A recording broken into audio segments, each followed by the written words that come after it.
Welcome back to the deep dive. Today, we've got quite a story for you. We're going deep on how a product, and honestly, a person's whole life, went from what the founder himself called a miserable failure all the way to, a $200 million success. And what's really wild is this wasn't your typical marketing story. No big ad spends, none of that. It actually came down to something, different. It was all driven by conversations, by deep interviews. That's exactly right. And the person behind this whole process is Mike Hayes. Now, Mike's background is pretty amazing. He's a two-time Peabody Award-winning documentarian, worked at NBC. Peabody Award, wow. Yeah.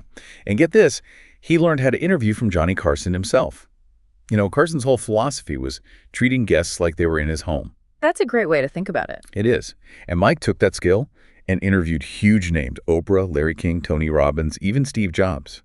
But then he did something really interesting. He figured out how to make that kind of media insight, that access, work for small and medium businesses too. Leveling the playing field, sort of? Exactly. And what he developed back then, he actually now teaches as the Publicity Express interview networking process. And we can even use AI tools today to kind of supercharge this whole thing. Okay, so that's our mission for this deep dive then. We're going to unpack how this interview feedback loop, as you call it, totally transformed this product, Zap, and the founder. So let's start at the beginning. You said he called himself a miserable failure. He'd put $100,000 into this product and nothing, zero sales. Yeah, imagine that. 100 grand in, zero back. A really, really tough spot. Definitely. But Mike Hayes, when he came in, he didn't suggest, a new ad campaign or a branding makeover.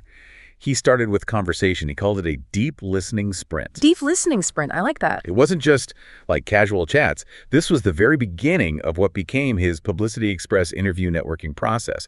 It's this systematic way of using real dialogue strategic questions to find that hidden value. Okay, and this leads to what you called the pivot. You mentioned this is something most businesses just skip.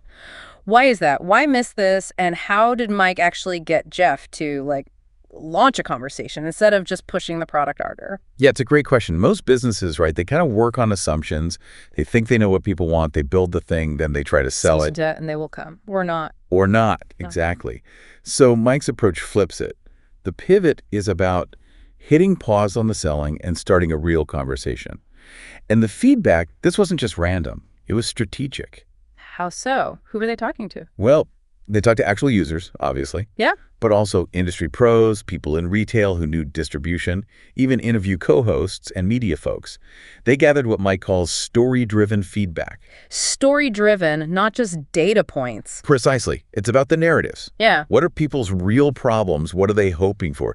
Understanding the perceived value from, all these different angles. It's about their stories. Okay, now this next bit, this is where it gets really interesting for me. The product was just called a cleaner initially. How did Mike zero in on that specific word? Was it really that obvious it was the problem? Well, obvious only after the deep listening, Sure. Across all those talks, Mike kept hearing it. The word cleaner. It consistently pulled the value down in people's minds. Yeah, like how? Think about it. A cleaner. What does that make you think of? Lysol, Windex, something you grab for like $5. Wow. It's a commodity. Treat. Disposable. Exactly. So the crucial moment, the reframing, came when they asked this really simple but powerful question. Okay, what if this isn't just a cleaner? What if it's a restorer? Cleaner versus restorer. Yeah.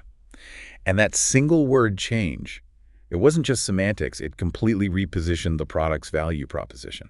How did that work in practice? Well, suddenly a restorer, that sounds like it saves you money, right? Maybe thousands. Does not compare to a $5 spray anymore.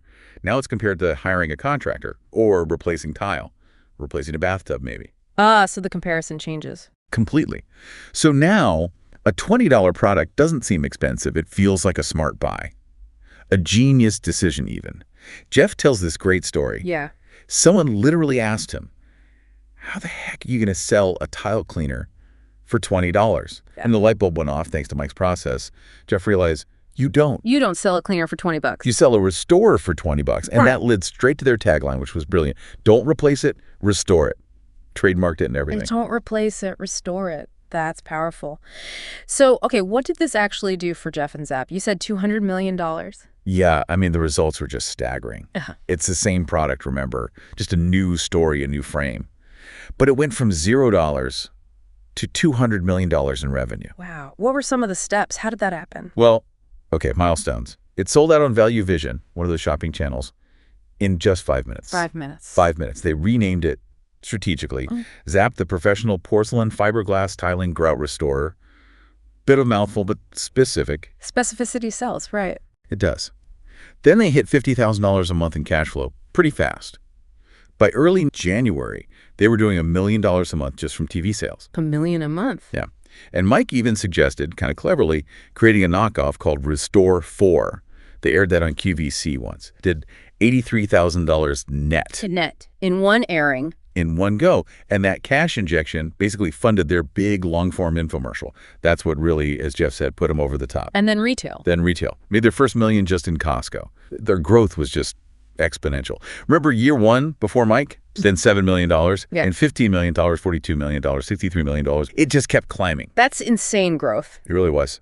By year 4, Zap was doing $485,000 a week profitably, and it ran on air continuously for 5 years. In that industry, that's like unheard of. They called it the Energizer Bunny. It just kept going. That's an incredible business turnaround, but you mentioned it transformed Jeff's life too? Oh, profoundly. I mean, think about it. He went from driving like 10, 15,000 miles every single month doing construction. Wow, that's a grind. To being able to just write a check to save a local sister school that was going bankrupt. He bought his wife this amazing 110-acre horse ranch in Boulder, Colorado, a multi-million-dollar place. So real life-changing stuff. Absolutely. His core values didn't change. He was still the same guy. But his capacity to live those values, to help people, to have freedom, that completely changed. It just shows how getting that value story right impacts everything. It really hammers home the main lesson here, doesn't it? That phrase, words create worth. These publicity interviews Mike champions, they're not really about pitching. Not at all. It's about listening, really listening, and then reframing, finding the right story to position your value. Exactly. It's about connecting your solution to their underlying story, their deeper needs. And what's fascinating now is that the core ideas Mike pioneered, this deep listening and the strategic reframing, they're actually more potent than ever. How? Well, with today's AI tools, you can analyze customer feedback, like masses of it, super quickly. You can spot those subtle language patterns Mike had to listen so carefully for. AI can help you find and refine those storylines much faster. It basically turns this Publicity Express process into a powerful authority content engine.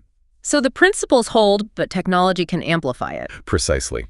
It accelerates the discovery of how words create worth. It's genuinely amusing to see how focusing on language, on the story, driven by that deep feedback loop can have such a massive effect, not just on a product, but on a person's entire life, their ability to make an impact. It really is. And it leaves us with a pretty important question, doesn't it? For you listening. Yeah. What words are you using right now, maybe without even realizing it, that could be holding your product, your idea, maybe even your own career, back from its real perceived value?